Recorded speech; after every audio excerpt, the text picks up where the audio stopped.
नमस्कार दोस्तों। आज हम बात करेंगे एक ऐसे टॉपिक के बारे में जो सदियों से इंसानों को सोचने पर मजबूर करता आया है। भविष्य। क्या हम सचमुच जान सकते हैं कि आने वाला कल क्या लेकर आ रहा है? सच तो ये है कि फ्यूचर प्रेडिक्शंस अक्सर धुंधले और अनक्लियर होते हैं, लेकिन फिर भी कुछ लोग ऐसे हुए हैं जिन्होंने अपनी प्रेडिक्शन से पूरी दुनिया को हिला दिया। बाबा वेंगा और नास्ट्रेडमस, ये वो नाम हैं जिनकी प्रिडिक्शंस को आज भी बड़े क्यूरियोसिटी से देखा जाता है। कहते हैं उन्होंने सदियों पहले ऐसी घटनाओं की भविष्यवाणी कर दी थी जो आगे चलकर सच हुई। तो आज हम इनकी भविष्यवाणियों के आईने में झांकने की कोशिश करेंगे और जानेंगे कि इंडिया के लिए क्या लिखा है किस्मत में। दोस्तों, बाबा वेंगा ने क्लाइमेट चेंज के बारे में बहुत पहले ही वार्निंग दे दी थी। उन्होंने कहा था कि धरती मां गुस्से में है और उनका गुस्सा नेचुरल डिजास्टर्स के रूप में दिखेगा। और आज हमें उनकी बातें सच होते देख रहे हैं। इंडिया जैसे देश के लिए क्लाइमेट चेंज बहुत बड़ा खतरा है। एक तरफ भयंकर गर्मी, जंगल में आग, तो दूसरी तरफ कहीं बारिश ही नहीं हो रही है। खेत सूख रहे हैं, पानी की कमी हो रही है और कहीं तो इतनी बारिश हो रही है कि बाढ़ आ जाती है। अगर हम सावधान नहीं हुए तो आने वाले समय में हालात और भी खराब हो सकते हैं। दोस्तों, इंडिया में पॉलिटिक्स हमेशा से ही रंग बदलती रही है।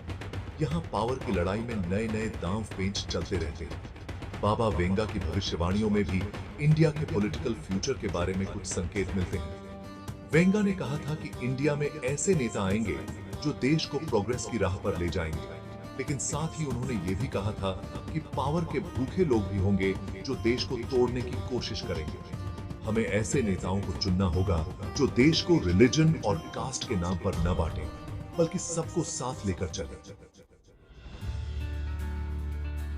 दोस्तों, इंडिया एक यंग देश है और यहाँ डेवलपमेंट की बहुत संभावनाएं हैं। नास्ट्रेडमस ने भी अपनी भविष्यवाणियों में इंडिया को एक महान इकोनॉमिक पावर बनते देखा था, लेकिन उन्होंने ये भी कहा था कि इस रास्ते में कई चैलेंजेस भी आएंगे। इंडिया में अनएम्प्लॉयमेंट एक बहुत बड़ी प्रॉब्लम है। हर साल लाखों नौजवान पीआरएच लिखकर निकलते हैं, लेकिन उन्हें जॉब नहीं मिलती। इसके अलावा गरीबी, भूखमरी और अमीर गरीब के बीच बरहती खाई भी चिंता का विषय है। लेकिन दोस्तों, हमें निराश नहीं होना चाहिए। अगर हम सब मिलकर काम करें तो इन मुश्किलों से पार पा सकते हैं।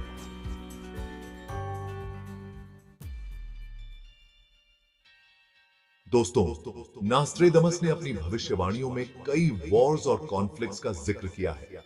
उन्होंने कहा था कि दुनिया में ऐसा समय आएगा जब हर तरफ लड़ाइयां होंगी और खून की नदियां बहेंगी। हालांकि उन्होंने ये साफ तौर पर नहीं बताया कि इन लड़ाइयों में कौन कौन से देश शामिल होंगे, लेकिन ये कहा जा सकता है कि इंडिया भी इन कॉन्फ्लिक्ट से अछूता नहीं रहेगा। बॉर्डर पर तनाव और टेररिज्म जैसी प्रॉब्लम्स देश के लिए चुनौती बनी रहेंगी। हमें अपनी आर्मी को मजबूत बनाना होगा और दुनिया के सभी देशों के साथ मिलकर पीस बनाने की कोशिश करनी होगी। दोस्तों, नास्ट्रेडमस ने नेचुरल डिजास्टर्स के बारे में भी भविष्यवाणियां की। उन्होंने कहा था कि भूकंप, बाढ़ और तूफान जैसी आपदाएं इंसानों पर कहर बरपाएंगी। इंडिया भी नेचुरल डिजास्टर्स के लिहाज से काफी सेंसिटिव है।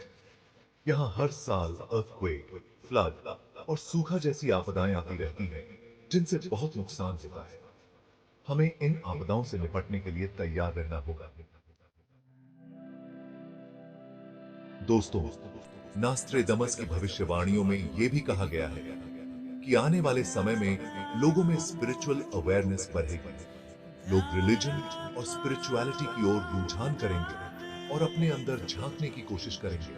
जब इंसान अपने अंदर झांकता है तो उसे अपनी गलतियों का एहसास होता है और वो एक अच्छा इंसान बनने की कोशिश करता है। स्पिरिचुअल अवेयरनेस से ही हमें सच्ची खुशी और पीस मिल सकती है।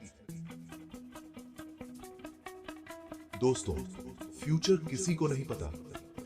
बाबा वेंगा और नास्ट्रेडमस की भविष्यवाणियां हमें सिर्फ एक रास्ता दिखाती हैं, एक पॉसिबिलिटी बताती हैं। फ्यूचर क्या होगा, ये तो हमारे हाथों में है। हमें इन भविष्यवाणियों से सीख लेनी चाहिए और अपने प्रेजेंट को बेहतर बनाने की कोशिश करनी चाहिए। अगर हम सही दिशा में मेहनत करेंगे तो जरूर एक अच्छा फ्यूचर बना सकते हैं। और हाँ, अगर आपको ये वीडियो पसंद आया हो तो इसे लाइक और शेयर जरूर करें और ऐसे ही इंटरेस्टिंग वीडियोस देखने के लिए बीबी मल्टीमीडिया को सब्सक्राइब करना न भूलें। धन्यवाद।